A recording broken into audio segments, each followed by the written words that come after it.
Michael Crane. Go follow him over on Instagram. He makes it easy. Sean_Michael_Crane. Sean spelled S-E-A-N for those of you listening, not watching.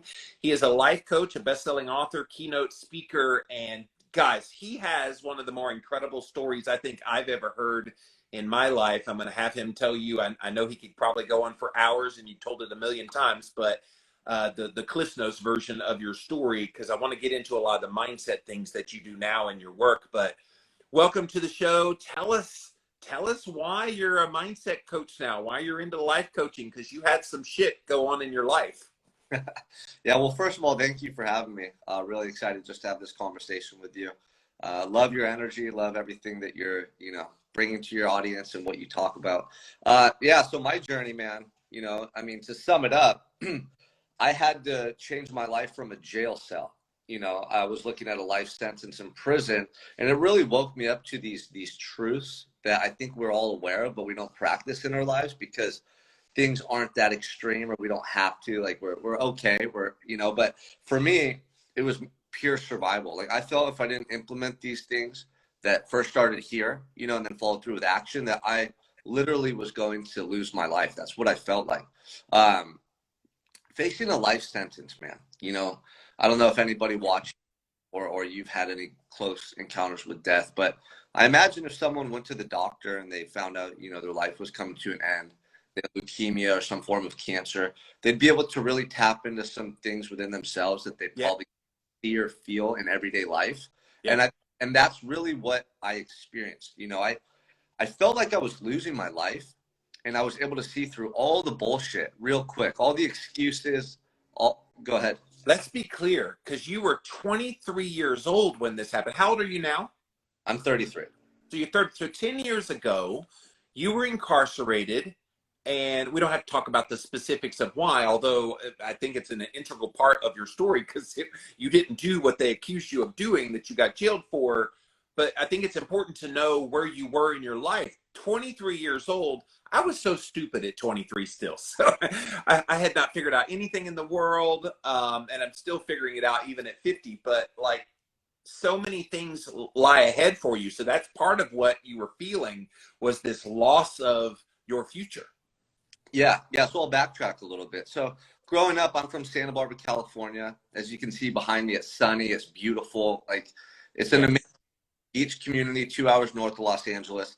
And I grew up with a lot of love in my life. I had aunts and uncles, cousins who lived in close proximity. So from the age of, being a newborn to 10, my life was great. We're out in the neighborhood playing football on the street. I was in every sports league every year, and I just loved life. And then at the age of 10, I started noticing my parents were struggling with addiction. I noticed they were different than the other kids' parents that I saw.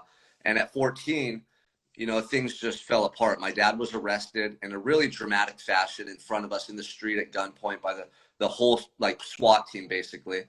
He went to prison. And then shortly after, my mom just fell apart. Her addiction got the best of her, and she basically abandoned us. So I went from loving life and feeling like I could just do anything I put my mind to, and that life was this was a really warm and welcoming world, to the exact opposite. It was just dark and, hopeless. And it was just felt broken. That is major trauma, Sean. And people throw that word trauma out there. I was abused as a teenager by my father. A lot of other people have various kinds of abuse that happened to them.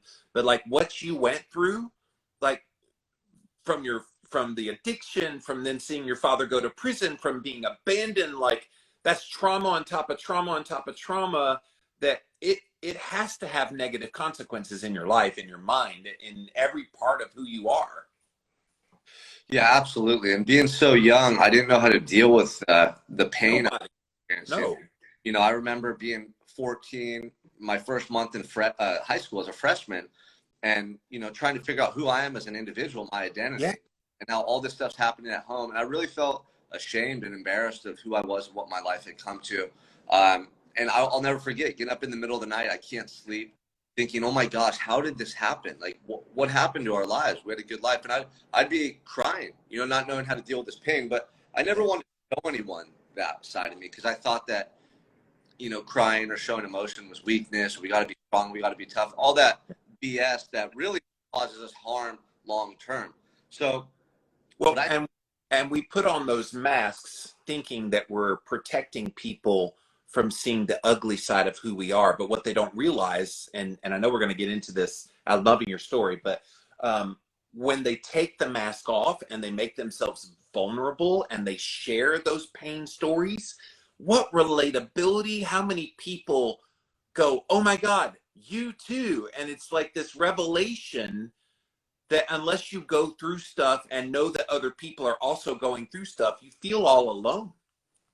Yeah, no, you're absolutely right. And I didn't know that when I was younger. You know, I didn't know that being vulnerable would actually empower me to move past those things or Yeah. to work through them. So from 14 to 24, the only thing I found to help temporarily was to use drugs and alcohol. I realized when I smoked or took some pills or drank, I forgot about my problems, and it allowed me just for the moment to feel a little bit at ease. But the problem was, you know, I was emotionally distraught. So that would lead me acting out, getting in arguments. I got in fights when I was younger. I got in trouble. I stopped going to school. I went down this really dark path, and I lost my identity. You know, the kid that loved life, that loved sports, that was so vibrant and just, you know, full of passion, he was gone. You know, that version of me did not exist. And I put that mask on. I put that mask on to try to protect myself. And I really became someone who I knew in my heart wasn't authentic to who I was, but it was helping me just to survive. You know, I guess that's, and I didn't have as much direction as I needed at the time. I mean, I had my Uncle Mike who raised us, and he gave me so much love, but I was so broken, I couldn't receive, you know, the support in a way that would help me. Oh, poor Mike. he got you. And how old were your siblings, by the way, when this happened? Yeah, I mean, he saved my life, you know. So I was 14, my sister was 11, and my brother was 9. Okay, So so you I were mean, the oldest. You were the oldest of the three, and Mike knew that you were probably going to be the hardest one. And great that he was loving towards you, by the way, Sean. And we all need family to step up when our direct family abandons us, which is what happened to you. But man, like, I think he knew what he was getting himself into in some ways. And in other ways, he had no idea what he was getting himself into. So did your siblings also go down the path of destruction, or was it just you? no, not like I did. I mean, they had stuff that they were challenged by, but they both graduated high school. My brother was a star football player. My sister Okay. she earned a scholarship and went and played basketball. So they're, you know, they were younger, and having Mike, my Uncle Mike there, you know, they had the security, they had the love from him. Yeah. So I think I was a little older, and I was just heartbroken. I just chose to go Well, down that path. you were already creating narratives in your head about life Yeah. and about who Sean Michael Crane is.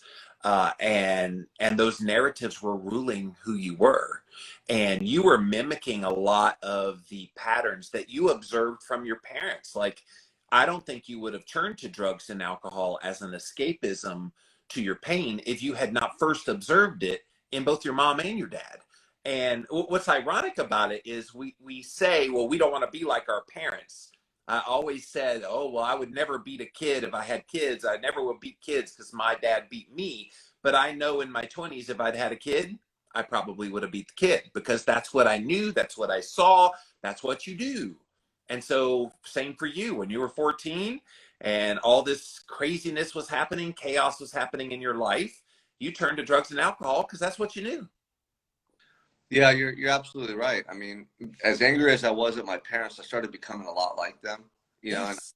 happening unconscious to me. Like you said, we pick up on these habits, and I just knew that, you know, when I used drugs or alcohol for a moment, I didn't feel that pain, and it was always there. But what happened is from 14 to 24, by doing that, I was just drifting through life. You know, I let dreams and opportunities pass me by. I held back, and the more I did that, you know, the more I was listening to that fear, the more my own insecurity grew. By the time Yes. I was 23, I was working a job I didn't love. I had no plan for my future, and I definitely wasn't happy. And I thought my life was just destined to be that way. I'd almost accepted, like, okay, I guess this is who I'm going to be. I was surrounding myself with people who were upholding that version of me, you know, and not challenging me in ways to move forward in my life or face these things. And so by the time I got arrested, I was really just exhausted from this journey that I had been on. I was exhausted trying to fight these demons, and I felt like being incarcerated was an opportunity for me. And we could talk about what happened, but when I got Yeah. to jail, I was so ready to change my life. I just didn't know how. And being stuck in that cell in the severity of the event like woke me up in a way that I wouldn't have come to that realization otherwise if I didn't get put in that situation. Well, and you had been put in a prison, but you were already a prisoner of your own mind long before you were in a physical prison. Oh, absolutely. I was a prisoner from 14 to 24.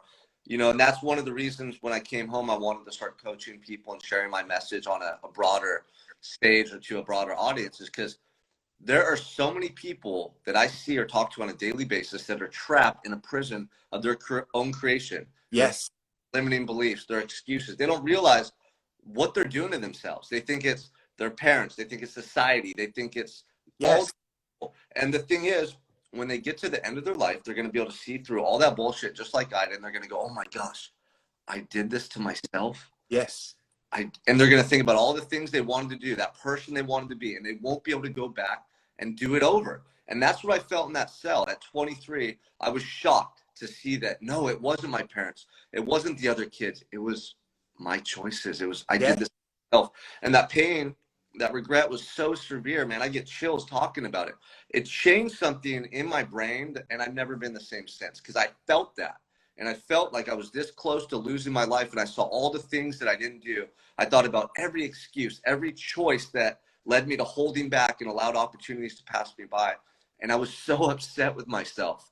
It was worse than the life sentence, the realization that I'd done this to myself. So my message is to people out there listening, or anyone I talk to, is like, hey, you have been gifted this life for a reason. Your goals, your dreams, your passions, they're unique to you. They're specific to you for a reason. They're not meant to just die, right? They're meant to be pursued and brought to life, and you have that capability, but you'll never know if you hold back. And can I tell you, I'm so happy you learned this lesson very, very early in your life. And here you are, 33 years old. You got a whole lot of life still left to live, my brother. Over a half century, I would assume, of life that you're going to be inspiring people. By the way, you wrote a book, by the way, I want you guys to know about, Prison of Your Own. And I'm assuming that's available wherever books are sold, Amazon, all the regular places. But break free of your limitations and unlock your true potential is the subtitle. I really look forward to reading your book, and your story is amazing. So the circumstances leading up to you being arrested, are they relevant to kind of the story, or what?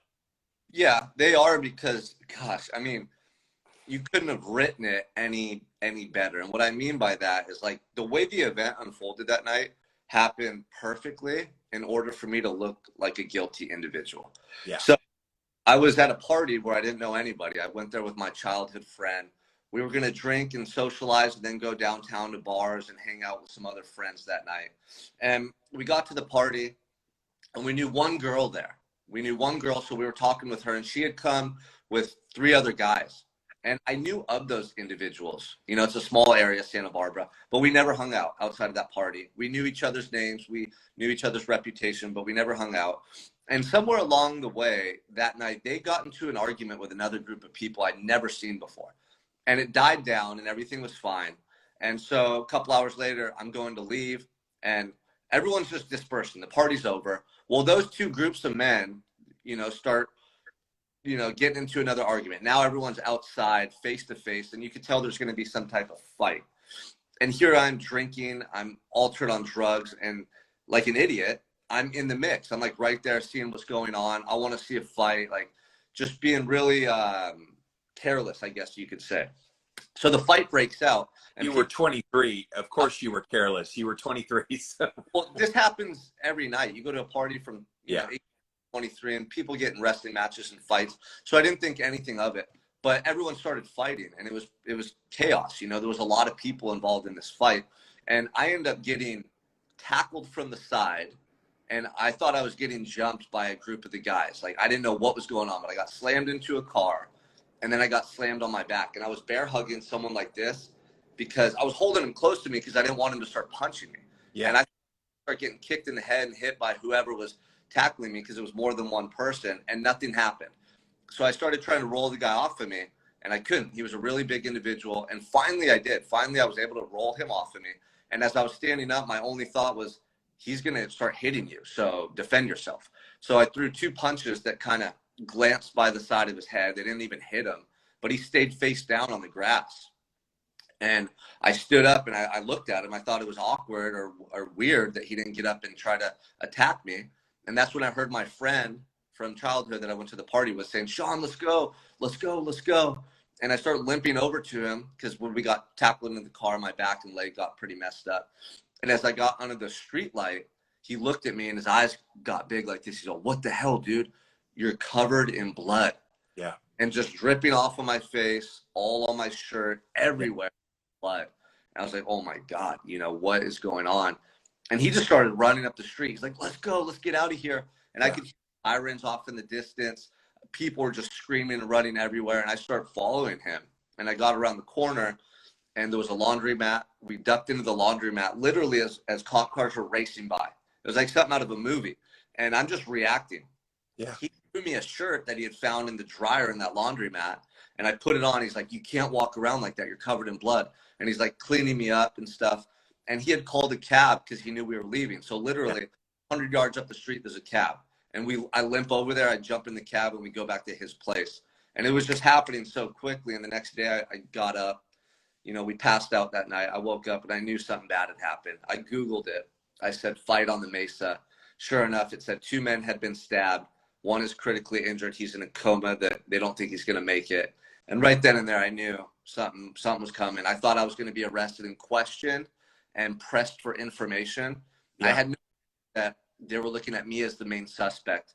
And so later that night or that day, the SWAT team, the forensic unit, everyone showed up at that location, that house I was at. They had, you know, their AR-15s, and they arrested me on the spot and charged me with attempted murder. Wow. So, you know, it was so intense.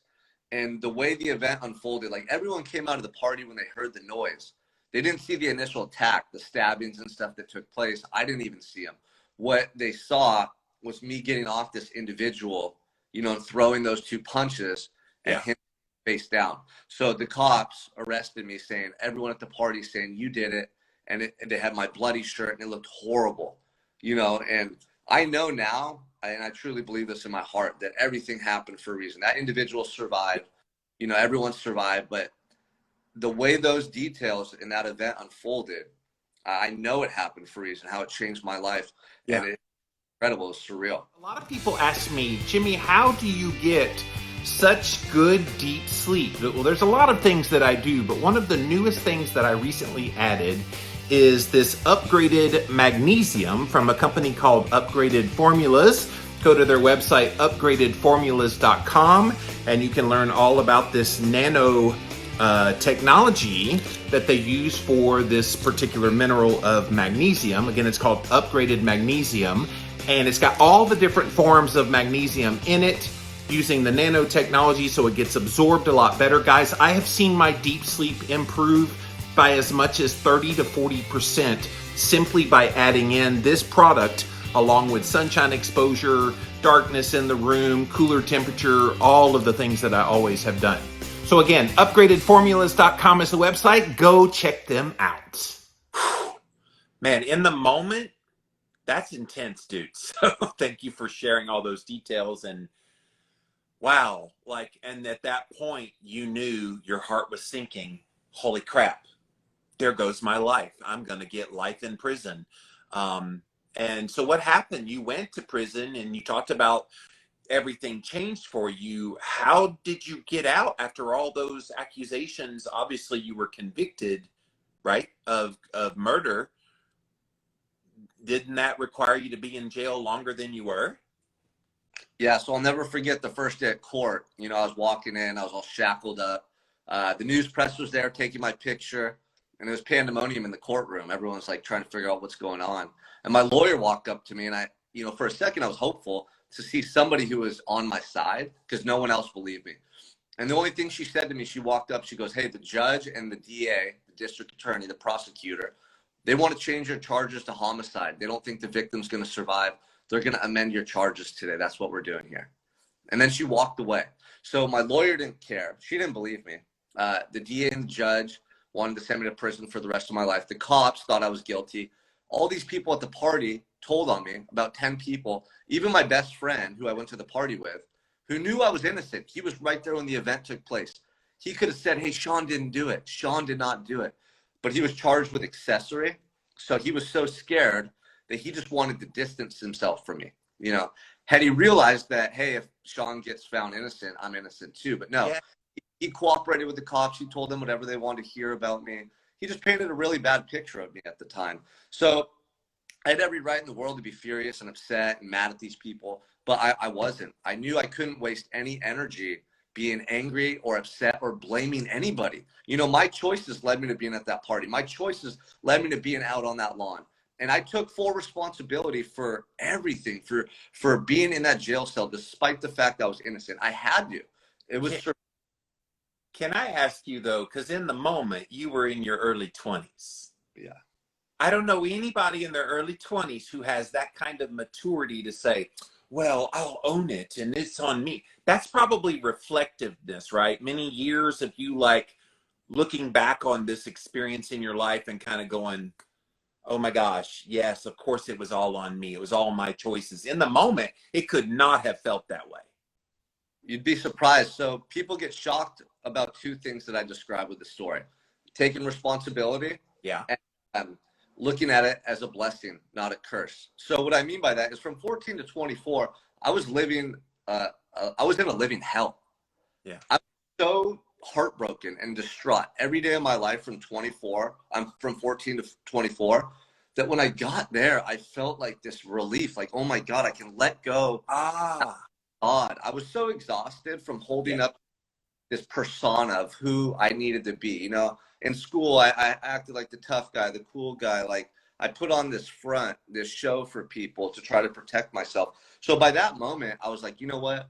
Like, I'm done, you know? And I surrendered, man. And I knew that I had to take responsibility for my whole life. And this situation was a part of it, you know? Yes.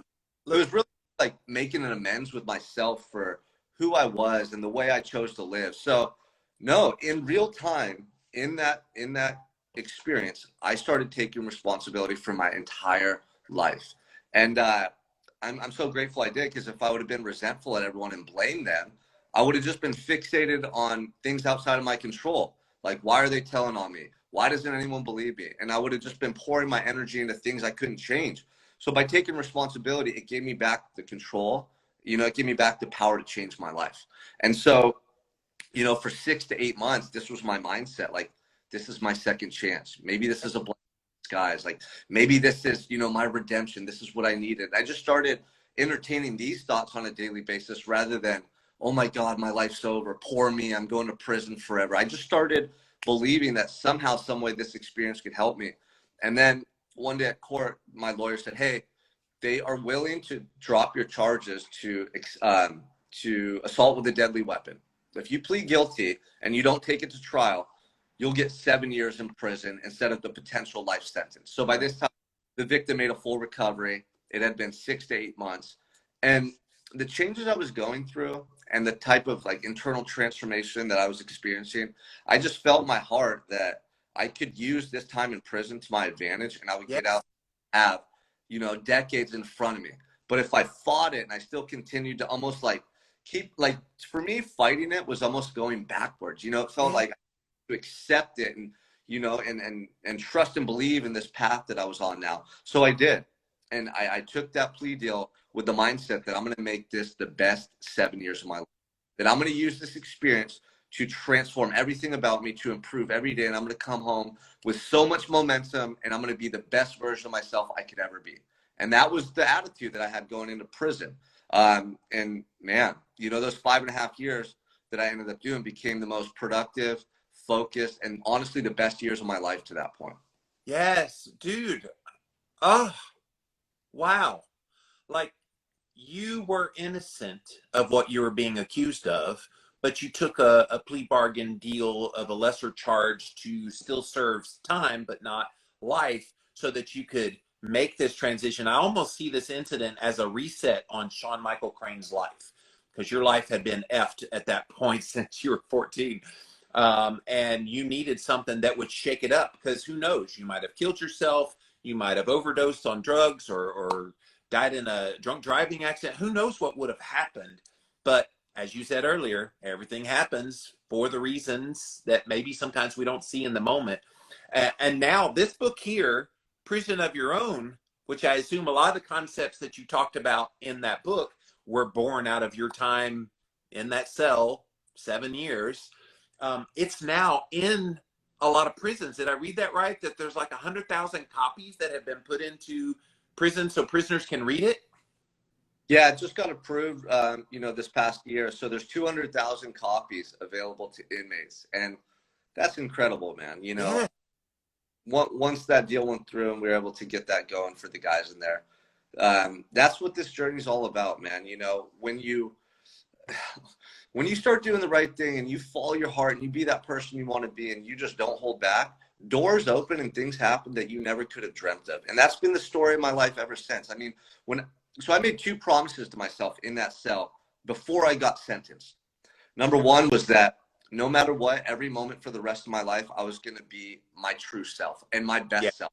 And I was going to strive to give my best no matter what I did or where I was. If I was in prison for the rest of my life, or if I got out, I was going to be the best version of myself. So that was the first thing. It was just a deep internal commitment I made. And the second thing was I would never again use drugs or alcohol. And that was 9 years ago. I've been clean and sober ever since. So that mindset and that focus, things have just grown and blossomed from those 2 promises I made to myself. I was going through these changes inside the county jail. By the time I got to prison, I just kept building and building on this momentum. And it was this series of small incremental improvements in my life that started stacking up, and they compounded. In those 5.5 years, I was able to get college degrees in prison. I was able to join self-help groups like AA or Toastmasters and develop the ability to speak and these things that I get to do now. I was able to mentor other inmates because they saw my attitude, my daily conduct, my discipline, all these things that they wanted. And that helped me to uncover my purpose, which was to work with others. Before prison, I didn't know what I wanted to do, but just trusting in this intuition and following this path and giving my best every day, doors were opening up and my awareness was expanding. Now I'm coming home from prison knowing exactly what I'm made to do, that I'm here to serve, that I'm here to inspire and help other people who are trapped in that mental prison, just like I was, to overcome their challenges and really live a life of purpose and fulfillment. So all these things were happening, and I can honestly, say it was those choices I made in the county jail to fight for who I wanted to be and not just up like I had, that changed everything. Man, what an inspiration you are. I want to congratulate you. You're still a young man by the standards of your host today, but you're amazing. And I'm glad that I got connected to you. Lillian, by the way, says some people have to hit that rock bottom and they manage to change their life around somehow. I don't think it was somehow with Sean, you guys. I think you had purpose in mind. You had a little voice. You had something in you. Maybe it was your uncle and his influence in your life. Who knows? But you had great something in you. It's wonderful that you can now testify to all those changes, Sean. Congratulations. So yeah, can I comment on that real quick? Yes. When we go through really extreme situations, hardships, adversity, a lot of times our reaction is to feel bad about it. We're taught that when we go through bad things that we're supposed to be sad, or we see other people's behavior growing up, so we react that way. But what I found is the toughest times in our life also provide the greatest opportunities for growth and to develop. And I've been through a lot of challenging times. I've had people die in my life. I've seen people die. I lost both my parents. I lost my mom when I was in jail. I've just been through a series of hardships, and they haven't stopped since I've been out of prison. But I've been able to leverage that adversity and use it to acquire growth and wisdom that helps me on in life. So for anyone watching this, I know it's been a tough 2 years for a lot of people. There's a lot of challenges with COVID and just stuff people are going through in their personal lives. But those are lessons if you know how to look at them.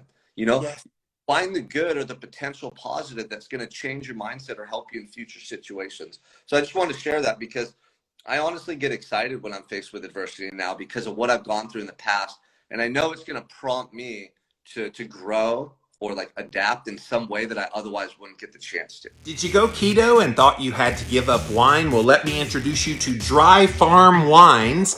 It is the world's first sugar-free alcohol that is lower than your typical wines, organic, made at local farms that do it the right way. Most of the wines that you buy are from 3 really big companies, loaded with additives and preservatives, so many dozens of those kinds of things. You don't want all that junk in your wine. So go to dryfarmwines.com/Jimmy and they will ship you these wines. And just because you listen to this podcast, Dry Farm Wines is going to give you a bottle in your first order for just 1 cent. Go to dryfarmwines.com/Jimmy and you will get your bottle of wine for just 1 singular penny. Go check them out. Dry Farm Wines, you guys. It's wine o'clock somewhere. Let's go get some wine. I look at adversity as life pushing back on you when you're trying to go forward. Well, what happens when you go to the gym and you push back on weight?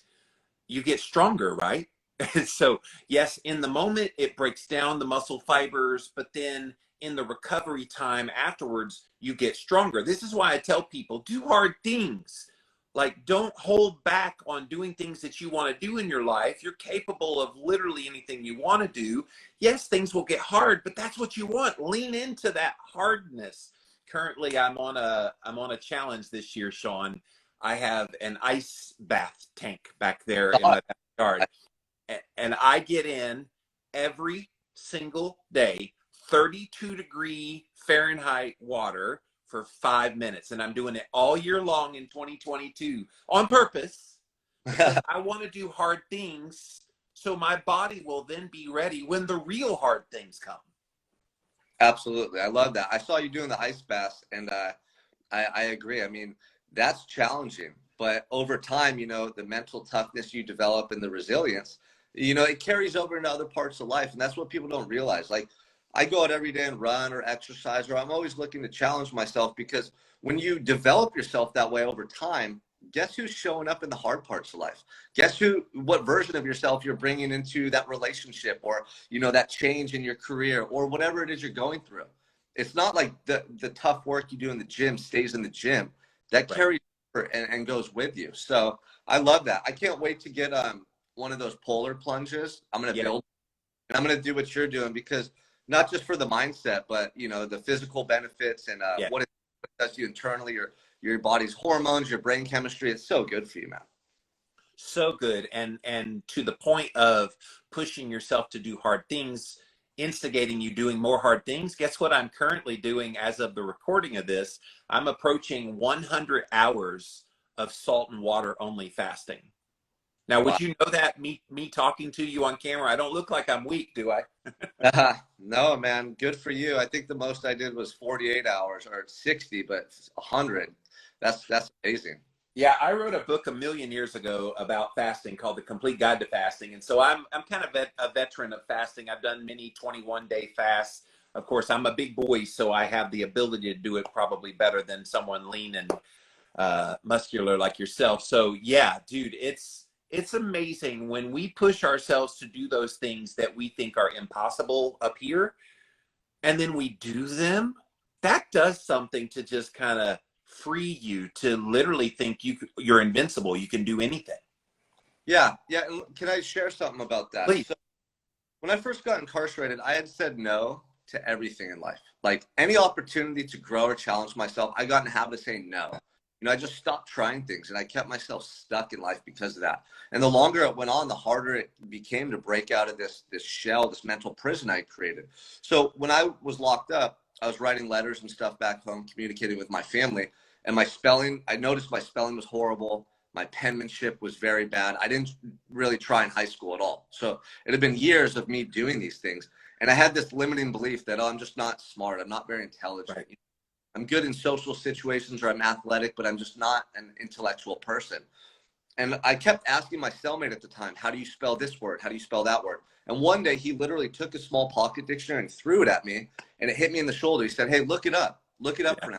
And he was mad. And I was, you know, like, okay, whatever. but in my head, I instead of being upset, I thought, okay, watch this. Like, this is a challenge. And this was me going out of my comfort zone. It was a small example, but I started looking up words in that dictionary as I wrote letters back home. And then I started using the dictionary when I'd read, and I'd look up words I didn't know the meaning of. I actually started keeping a list of those words. And then I started quizzing myself every week, memorizing the words and the definitions. Then I'd use them in my letters, and I'd put more effort into my penmanship. And in a very short period of time, my penmanship improved, my grammar, my punctuation, everything. And people were actually commenting from my family and friends saying, hey, like, who's writing these letters? Is someone helping me notice the change? And this was huge for me because I went out of my comfort zone and I attacked something that I previously would have, made an excuse about, or I challenged a part of myself that I thought was concrete, and I proved that I could change, and this gave me so much encouragement. When I got to prison, I found out they had college courses, and I thought, this is incredible. Like, I could take college courses in prison and make this time even more productive. And that was already the mentality I had. But in the past, I would have said, oh, college isn't for me, or I would have found some reason not to. But that little act of looking up words and applying myself gave me the confidence and courage to take college courses. I ended up getting 4 associate's degrees in that time, and they gave me 6 months off my sentence. So this happens when you start getting out of your comfort zone consistently, and you put effort and you challenge yourself, you grow. Like, I grew. I evolved from a person who didn't believe he was intellectual or smart to someone who was trying, that someone proved to himself, no, you are smart. Then that gave me the confidence when I came home to write the book that has now been distributed to hundreds of thousands of people. Like, this is what happens when you work on yourself and you embark on that journey. So I just want to share that with you because it was symbolic about getting out of our comfort zone and pushing ourselves in life. And what's funny is people have no idea what they're capable of. Oh, yeah. Like 15, 16 years ago, I never would have known I would be a 10-time author. I never would have known that I would have the longest running health podcasts. I never would have known I'd be getting in the 32-degree ice baths for 5 minutes a day. Like, until you push yourself to do things that you think you can't do, guess what, guys? You're going to stay stuck there. And I love that this is your message, Sean, that you're trying to get people out of their comfort zone, step into something that you don't think you're capable of, and then go do it. Like, stop letting your brain fool you into believing you can't, like you did. Well, I'm just a bad student. Oh, I can't write. Oh, I'm bad at this. I'm bad at that. Well, yeah, you're telling yourself, and subconsciously you're believing those lies that you're telling yourself. Try telling yourself, you know what? I don't have the skills yet, but I'm going to learn how to, and in your case, write better, learn words better. And now you've got a book, and you probably have other books now swirling in your head because you got the bug, because you've already proven that you could do it. And I just think this is anybody that's watching this right now, listening to this right now, you're capable of literally anything that you have hopes in. Absolutely. I mean, I couldn't have said it any better. And the key is, like, don't have that. A lot of people have that all or nothing mentality. Like, okay, yes, either I'm not going to do it at all, or I have to do like everything overnight and just really give, no, it's not the case. Start small and build that momentum over time. Like, what's the first step you need to take? Like, start very small and establish the habits, or build up that confidence in yourself. That's huge. With the cold baths, everybody's like, I couldn't get in all that ice, Jimmy. I'm like, yeah, do you think I started with ice? No, I started my big butt in that shower in there with warm water. That's where I started. Now, is warm water uncomfortable now for me? Not a bit. But when I first started, you bet it was. And so same with going to the gym. If you just start off, you never lifted before, you're going to start with what you can do. Don't try to go and see what the big boys are doing, because they're already well down the road. And this is another thing that I think paralyzes people, Sean, and let's see what you think. The comparison game. When you see other people doing the things that you want to do, but they're much further down the road than you, you go, well, I can't do that. People do that all the time with me as a podcaster. I've been podcasting forever and ever, amen. And they're like, oh, I can't do it like you. I'm like, no, I wouldn't expect you to, but do it as good as you can right now, and you'll get good at it. Yeah, you're absolutely right. I mean, comparing yourself to other people, like if you use it for motivation, that's good. But if you get discouraged by it, it's not going to help you. So, like for anyone like that, just align yourself in the trajectory that you want to go in life. You know, okay, you want to achieve more, you know, wealth. Oh, you want to get to a healthier version of yourself. Like envision what that would be like really understand where you want to go, and then just make sure your daily habits and what you're doing start to move you slowly but surely towards that goal. Having inspiring people around us, like, you know, encouraging people, that's important, but not if you're going to get discouraged because they're further ahead than you. Yes. You have to realize everyone started where you're at. Everyone started at the bottom or in the beginning.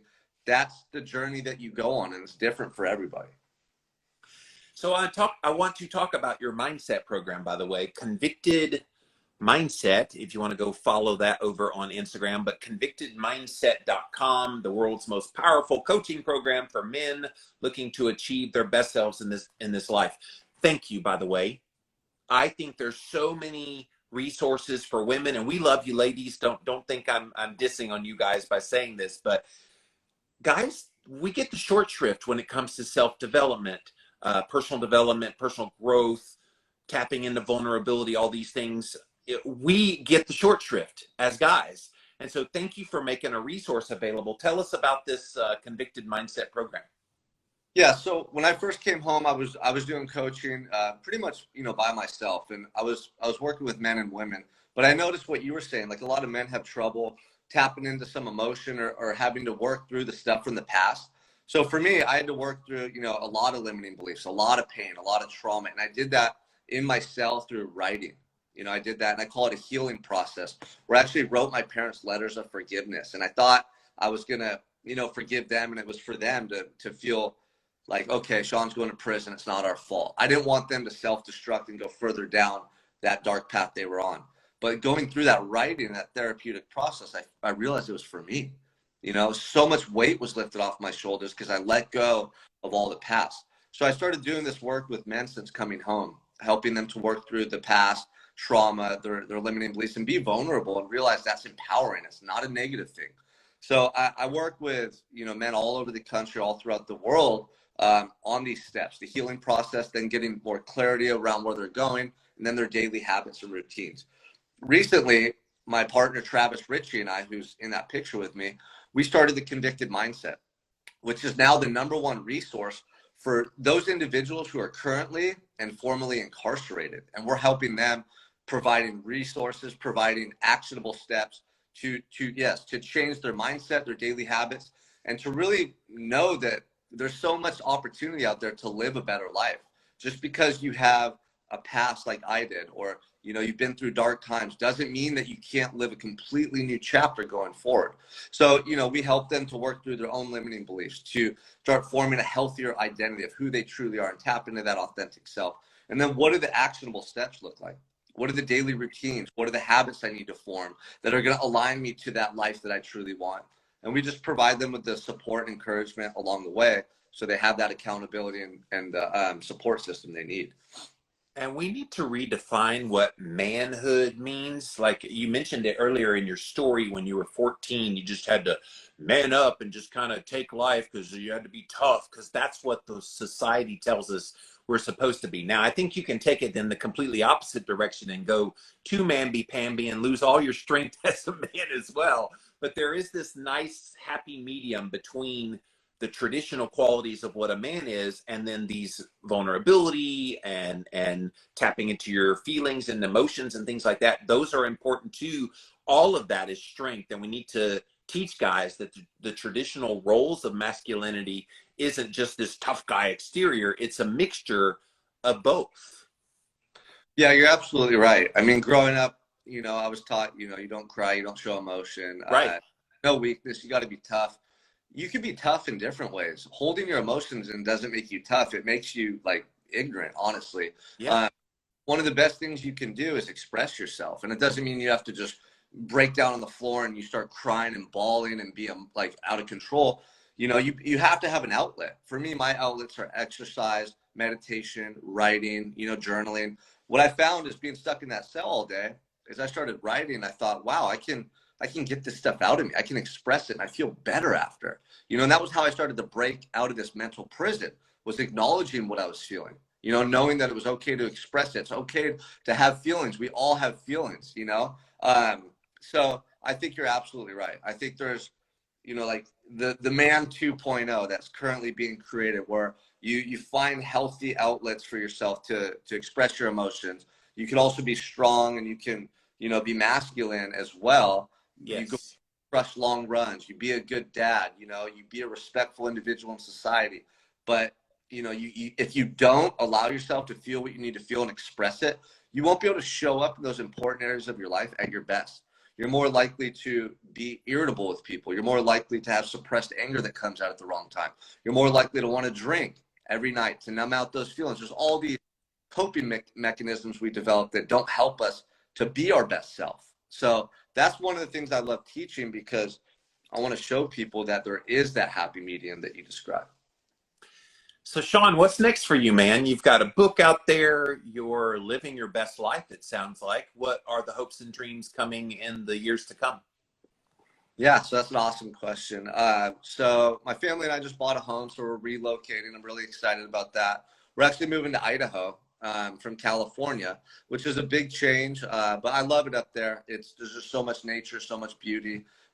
Really great place for kids. As a keto guy, I'm like, please don't eat the potatoes. I'm just kidding. Yeah, I eat carbs, man. So I eat carbs, but I'll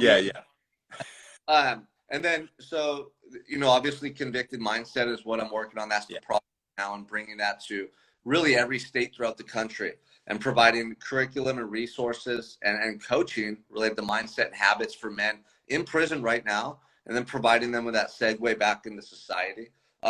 And then another book's in the works, and hitting some big stages this year and speaking. That's what I'm really passionate about. So doing keynotes and different type of events and stuff like that. Dude, I think you would be an amazing podcaster as well. Like, your story is phenomenal. You've got moxie. You speak clearly. You obviously put in the work on yourself. I think you would be an incredible addition to the family of podcasts out there. So think about it. Prison of your own podcast, or Sean Michael Crane, you know, Unfiltered or something. You know, you come up with some concept. I can help you with that if you want, but I think you would be amazing. You're very well educated on what you're talking about. You're very articulate, and you should do video too, man. You're a handsome guy. You should definitely get out there more, because we need more voices like yours. Yeah, no, that's in the works. That's something I just got to take action on, you know? So I'll pick your brain a little on that. I appreciate that. Sure. So guys, again, his name's Sean Michael Crane. Go follow him over on Instagram, Sean_Michael_Crane. That's SEAN, Michael, and then CRANE. Well, Sean, dude, I am so glad I came across your work thanks to a fan of mine. Said, go check out this guy. I was like, oh my God, I love this guy. So I'm glad you were here today. Yeah, thank you for having me. You're awesome, and I really appreciate it.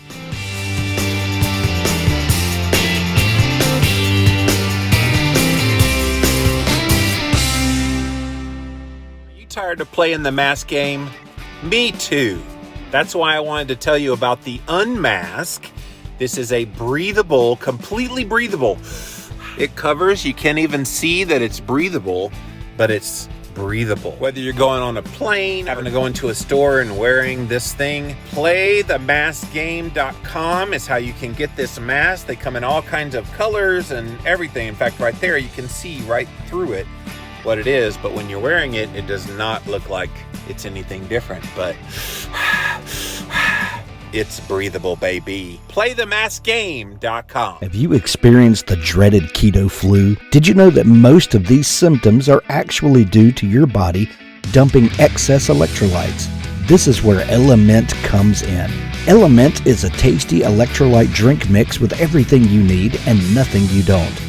That means lots of salt with no sugar. Element is formulated to help anyone with their electrolyte needs and is perfectly suited to folks following a keto, low-carb, or paleo diet. Element contains a science-backed electrolyte ratio, 1,000 milligrams of sodium, 200 milligrams potassium, and 60 milligrams of magnesium, with none of the junk, no sugar, no coloring, no artificial ingredients, no gluten, no fillers, no BS.